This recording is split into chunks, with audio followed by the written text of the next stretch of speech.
What's going on, everyone? Welcome back to the show.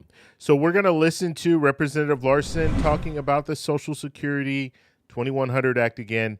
He continues to go on the House floor and really lobby for this legislation. And I like that. I actually like that you have some lawmakers that are really out there pushing to try to move forward with some type of Social Security reform. Because if you don't have these lawmakers out there doing this, guess what? Politicians aren't going to talk about this for another 10 years. And then after 10 years, they're going to look at it and say, well, we're going to have to do something. But they had the time. We know already in 11 years, the trust fund will be depleted.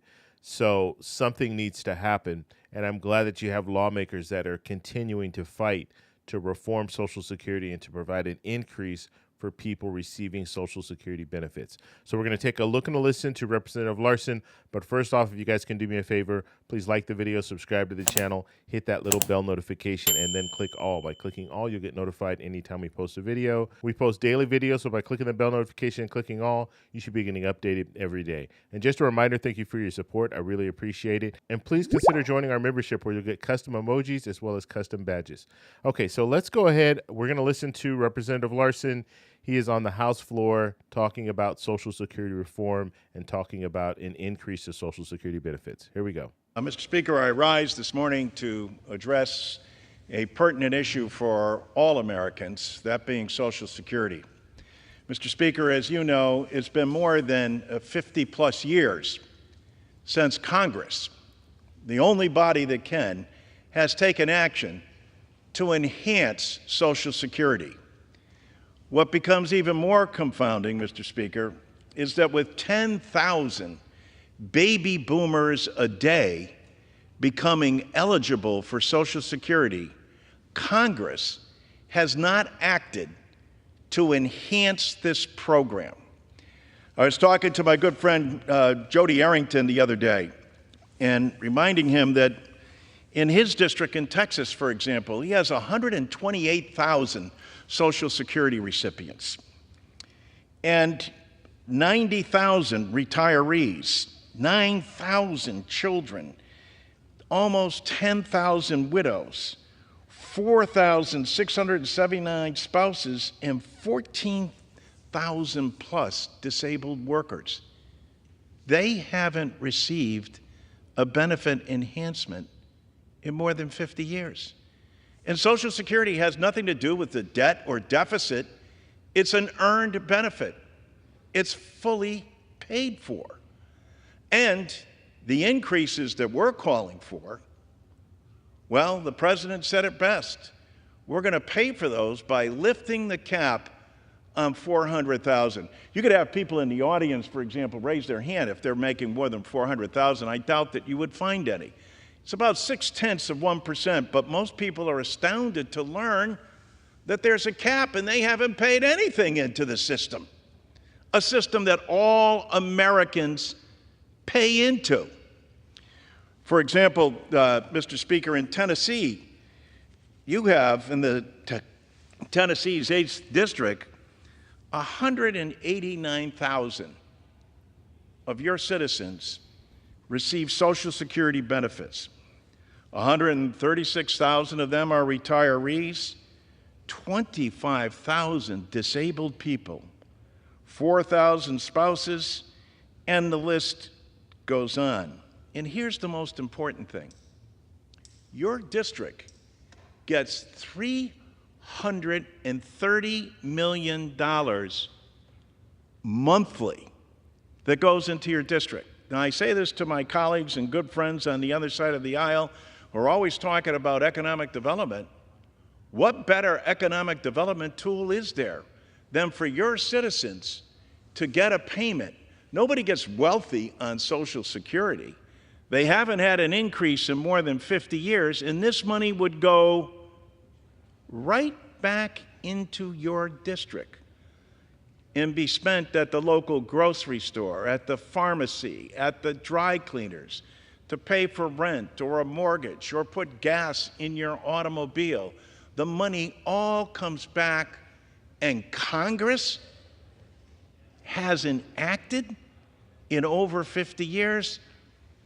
Mr. Arrington says, at least he says this about Social Security 2100, the bill that we have put forward that enhances benefits across the board by 2%, that repeals WEP and GPO. You realize, Mr. Speaker, that there are more than 23 million Americans who pay taxes on their Social Security. You guys are quick to make sure that there's tax relief for billionaires. How about people who are actually working for a living and then have to pay double taxation on their Social Security? 23 million Americans. There are 5 million Americans who get below poverty level checks from the federal government, from Social Security, even though they've paid in all their quarters. Why? Because Congress hasn't taken action. The only body that can. The president can't do this through executive order. The Supreme Court isn't going to act. We need to act on a bill. And as Representative Arrington says, well, I don't agree with Larson's bill. I said, well, what don't you agree with? If you got a better idea, put it forward. At least he's honest enough to say, yeah, we don't have a plan. We haven't written anything down on paper. The American people not only need a plan, what they need is help and relief in this time of global inflation.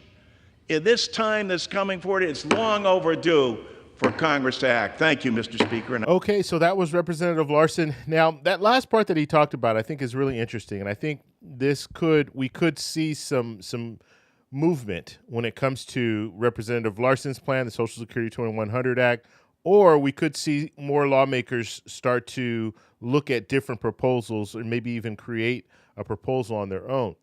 Because as we see Representative Larson out there talking about this over and over and over again, these lawmakers are going to get to the point where they're going to have to either go along with what Representative Larson's saying, because we all know that Social Security needs to be reformed. So they're either going to go along with the Social Security 2100 Act, or they're going to have to create their own bill.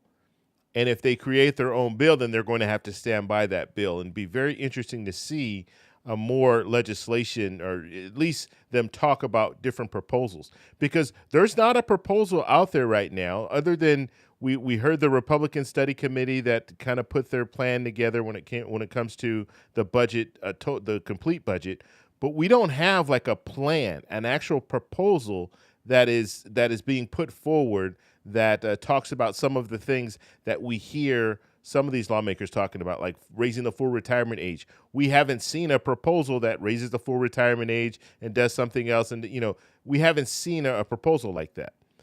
And so because Representative Larson's plan is very popular and because he's out there talking about this all the time, there is going to come a time where some of these politicians are going to have to either go along with the Social Security 2100 Act, which it has support. I think it's about 180 or so lawmakers right now in the House that support the Social Security 2100 Act, or they're going to have to create their own.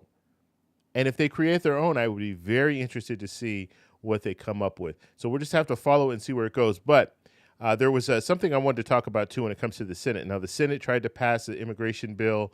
The second time it didn't pass, but I at least commend Leader Schumer for bringing it to the floor. Even though he knew he didn't have the votes, he brought it to the floor. That will put pressure on lawmakers. I want him to do the same thing when it comes to Social Security reform. I want him to bring it to the floor, because if he brings a bill to the floor and they have a version of the Social Security 2100 Act in the Senate, if he brings that to the floor, then we can see who's in support of reforming Social Security and who is not in support of reforming Social Security. So bring it to the floor. Even if it doesn't pass, we'll at least know where the lawmakers are and how they feel about Social Security reform. So I am hoping in the next couple of months we will at least see Leader Schumer say, okay, we're going to take up this bill. We're going to bring this to the floor. This is another hot button issue during election time, Social Security. So we hear a lot about immigration. We hear a lot about the economy and all these different things, but Social Security is also very important. And it's also something that you will have people going to the ballot box and voting for certain candidates based on how they feel and if they support Social Security. So bring that proposal in the Senate. He has the power to do that. In the House, it's going to be very, very hard. Speaker Johnson has not indicated that he wants to move forward with Social Security reform or anything like that. So I don't anticipate seeing him bring anything to the floor when it comes to Social Security. But Leader Schumer has indicated that he supports Social Security reform. So bring a bill to the floor and let these senators vote on this bill. Vote up or down and have a record of it so we know exactly how they feel about it. So I want to know what you guys think. Let me know in the comments below. If you like this video, please give me a thumbs up. Please subscribe for more, and I'll talk to you in the next one. Bye.